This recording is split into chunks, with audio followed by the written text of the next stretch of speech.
주님께서 여러분과 함께 또한 사제의 영과 함께 마테오가 전한 거룩한 복음입니다. 주님 영광 받으소서. 그때 예수님께서 사도들에게 말씀하셨다. 제자는 스승보다 높지 않고 종은 주인보다 높지 않다. 제자가 스승처럼 되고 종이 주인처럼 되는 것으로 충분하다. 사람들이 집주인을 베엘제불이라고 불렀다면 그 집 식구들에게야 얼마나 더 심하게 하겠느냐. 그러니 너희는 그들을 두려워하지 마라. 숨겨진 것은 드러나기 마련이고 감추어진 것은 알려지기 마련이다. 내가 너희에게 어두운 데에서 말하는 것을 너희는 밝은 데에서 말하여라. 너희가 귓속말로 들은 것을 지붕 위에서 선포하여라. 육신은 죽여도 영혼은 죽이지 못하는 자들을 두려워하지 마라. 오히려 영혼도 육신도 지옥에서 멸망시키실 수 있는 분을 두려워하여라. 참새 2마리가 한 잎에 팔리지 않느냐. 그러나 그 가운데 1마리도 너희 아버지의 허락 없이는 땅에 떨어지지 않는다. 그분께서는 너희의 머리카락까지 다 세워두셨다. 그러니 두려워하지 마라. 너희는 수많은 참새보다 더 귀하다. 그러므로 누구든지 사람들 앞에서 나를 안다고 증언하면 나도 하늘에 계신 내 아버지 앞에서 그를 안다고 증언할 것이다. 그러나 누구든지 사람들 앞에서 나를 모른다고 하면 나도 하늘에 계신 내 아버지 앞에서 그를 모른다고 할 것이다. 주님의 말씀입니다. 그리스도님 찬미합니다. 참 예수님. 네, 밤새 기도 잘 하셨습니까? 네, 인원은 어제보다 더 줄어든 것 같네요. 네, 장렬히 몇 분은 전사하셨나 보네요. 네, 오늘 아침도 아니죠. 아직 밤중이죠. 그죠? 네. 제가 눈을 뜨면서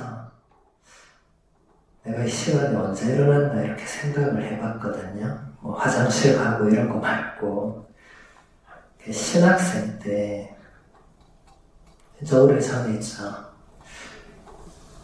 거의 뭐 30년 전인 것 같은데 신학생 때 제가 그 수정 테라피스트 수녀원 거의 개인 피성을 갔어요. 그때는 누가 안 시켰는데 그런 걸 한 것 같아요. 제 기억에 혼자. 그때 저도 그걸 잊어버리고 있었는데 오늘 생각이 나는 거예요. 그 시간에 테라피스트는 밤 9시에 자고 새벽 3시에 일어나서 이제 하루를 시작을 하거든요. 그게 생각이 나더라고요. 저도 처음에는 9시에 누웠는데 잠이 안 와가지고 한 12시까지 뒤척이다가 새벽 3시에 제정신이 아닌 상태로 일어나서 상전에 가서 수녀님들하고 기도하고 거긴 또 봉쇄수녀원이거든요.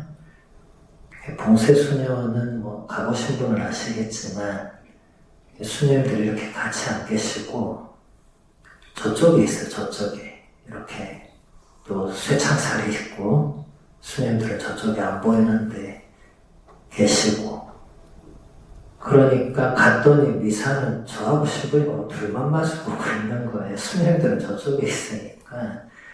예, 그런 경험이 생각이 나고, 그때 수녀님들이 이렇게 마주보지를 못했는데 이렇게 몇 분 이렇게 또 실무자는 이렇게 또 저를 만나야 되니까 저를 대견스럽게 바라보시던 눈빛이 또 떠오르네요. 제가 그때는 아주 이제 젊은 신학생이었으니까 어떻게 저런 젊은 신학생이 혼자 여기 왔나 이런 눈빛을 보이셨던 기억이 납니다. 또 생각해보니까 제가 부재 때도 꽤 오래, 이제 20년 전이죠. 부재 때, 그 꼬르실료 교육을 갔어요. 가고 싶어 간 건 아니고, 가라고 해서 갔어요. 좀 부재는 뭐 시키는 대로 해야 되니까. 꼬르실료도 가신 분은 아시겠지만, 뭐 제가 다 얘기하면 안 되지만, 하여튼 그 시간에 한번 일어나는 때가 있어요. 네. 그거 다 얘기하면 안 되죠, 그거. 네. 아무튼, 네. 그때 이제 주변이 오시고 했던 그 기억이 나고, 지금 생각해보니까, 와, 주변이 이 시간에 오시는구나 하고 제가 좀 깜짝 놀랐던 기억이 나네요. 예. 그때 최주변이 살아계실 때였으니까 최주변이 오셨던 것 같고, 그리고 생각해보니까 제가 사제 생활을 20년 동안 하면서 이 시간에 미사 드린 건 오늘이 처음인 것 같아요. 처음. 왜 처음일까 생각을 해봤어요. 일단 한국의 새벽 미사 시간은 6시 아니면 6시 반, 아니면 뭐 7시. 그렇잖아요? 제가 제 마음대로 하면 안 되잖아요? 그리고 제가 로마에 있을 때는 이제 유학 중이니까 당연히 그 시간에 미사가 없었고, 미국에 있을 때도 그 시간에 미사는 없었던 것 같아요. 물론 지금 제가 제정신이 아니어서 기억이 안 날 수도 있는데 없었던 것 같아요. 이 시간에. 그래서 어제도 말씀드렸지만 상모님께서 저를 이렇게 이 시간에 부르시는 이유가 있을 거라고 생각을 합니다. 또 오늘은 특별히 또 베네딕토 아바스 기념일이죠. 네, 오늘 우리가 기념하는 베네딕토 성인은 480년, 5세기죠, 그렇죠? 480년에 오늘날 이태리 누르시아라는 지역에서 태어나셨습니다. 베네딕토 성인은 학업을 위해서 로마에 가셨는데 얼마 지나지 않아서 공부를 그만두고 아필레라는 지역의 수도 공동체에 들어가게 됩니다.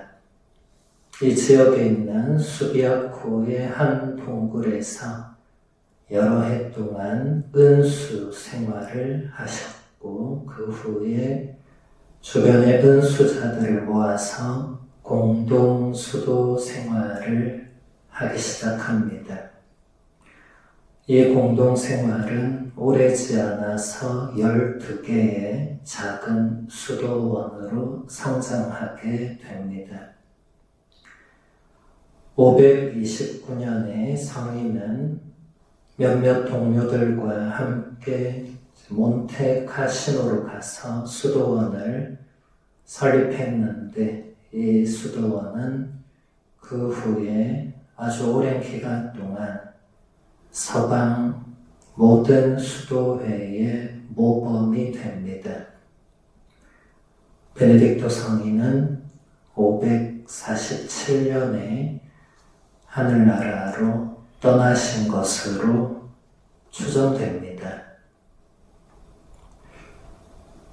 성 그레고리오 교황님은 베네딕토 성인이 자신이 실천한 것 이외에는 아무것도 가르치지 않았다는 말씀을 하셨습니다.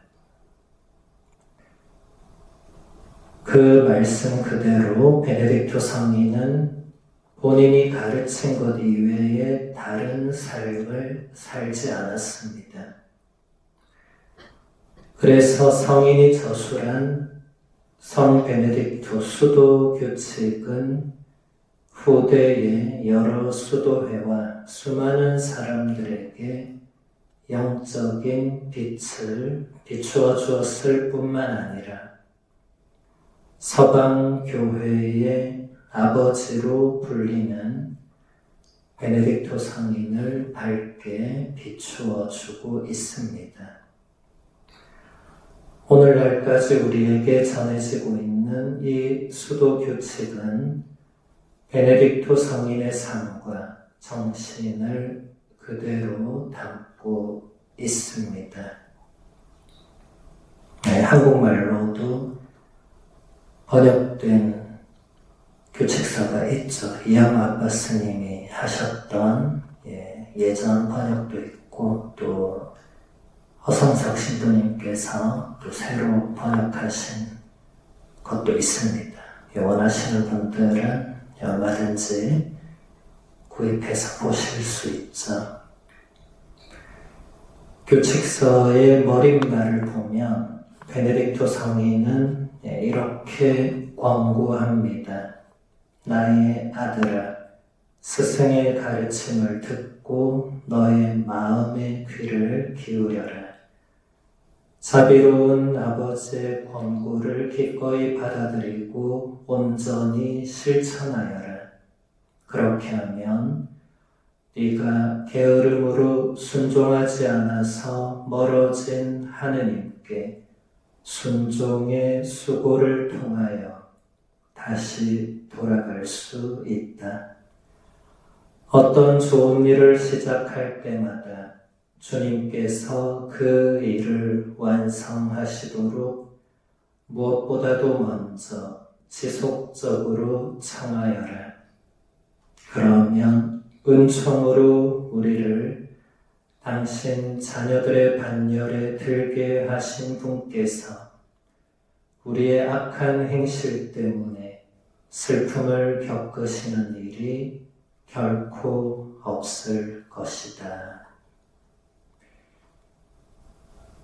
네, 여기서 어떤 좋은 일을 시작할 때마다 주님께서 그 일을 완성하시도록 무엇보다도 먼저 지속적으로 청하라는 권고에 주목해 보겠습니다.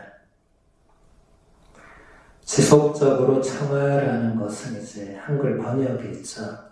라틴어 원문을 보면 인스탄티시마 오라지오네 이렇게 되어 있습니다.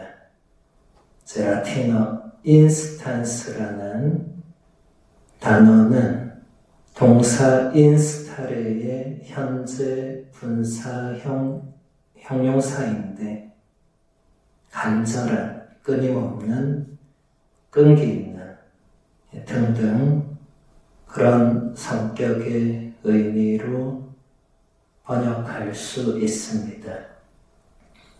어원적으로 보면 라틴어 동사 인스타레는 전치사 인, 어디 안으로 들어가는 거죠. 그리고 스타레라는 동사, 이것은 이제 서 있다는 의미가 되는데 이제 두 개가 합쳐진 거죠.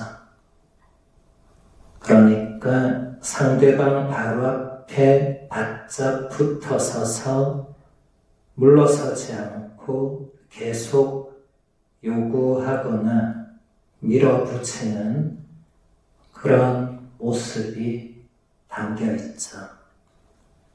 이것이 하느님을 향한 신앙인의 태도가 되면 하느님 앞에 바짝 다가서서 낙담하지 않고 줄기차게 매달리는 자세를 의미하게 됩니다.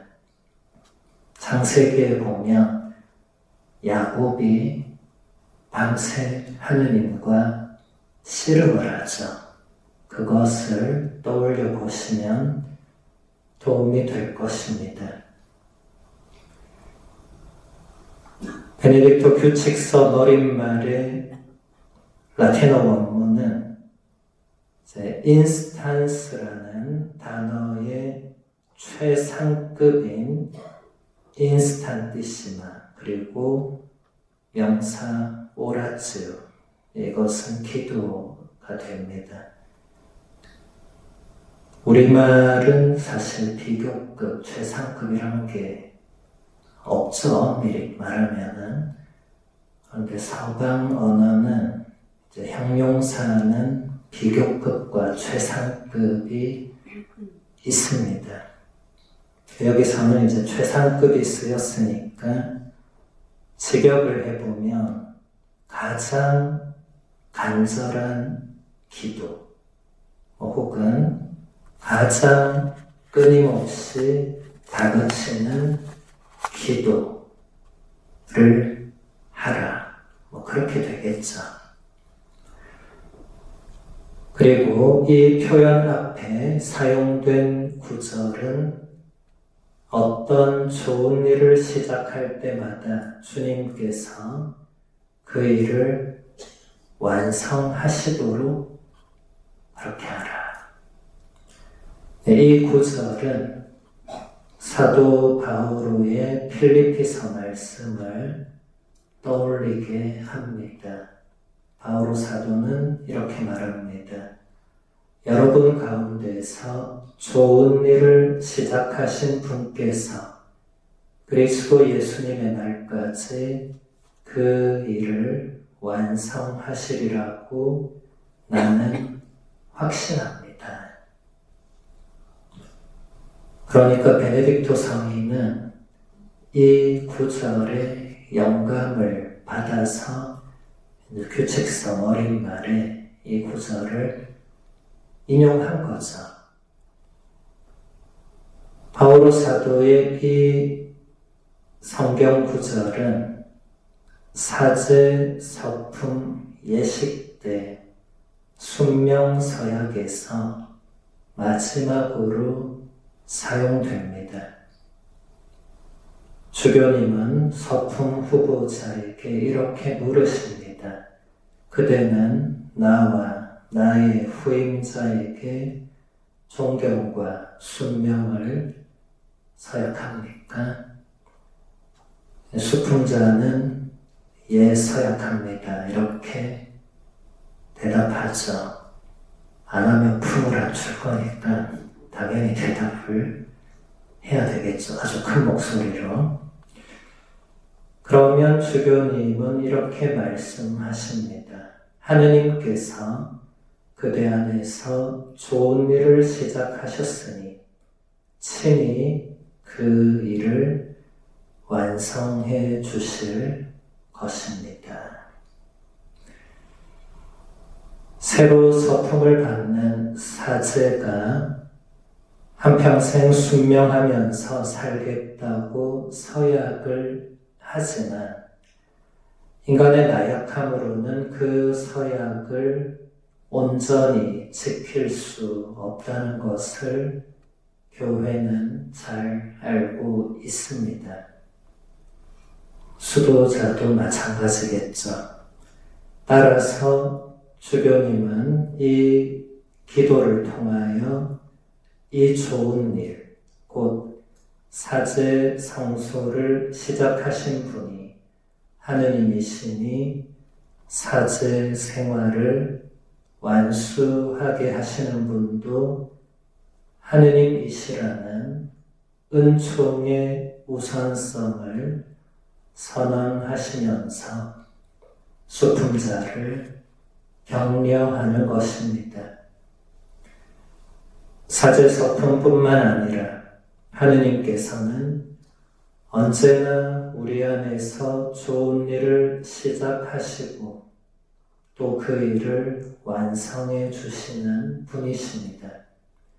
그러므로 우리는 하느님께 우리의 모든 일을 맡겨드리면서 그분의 뜻대로 모든 일이 이루어지도록 해야 할 것입니다. 베네딕토 성인이 규칙서의 머릿말에 사도 바울의 말씀을 인용한 이유도 이와 같을 것입니다. 오늘 미사 중에 하느님께서 우리 안에서 좋은 일을 시작하시고 친히 그 일을 완성해 주시도록 주님의 은총을 청합시다.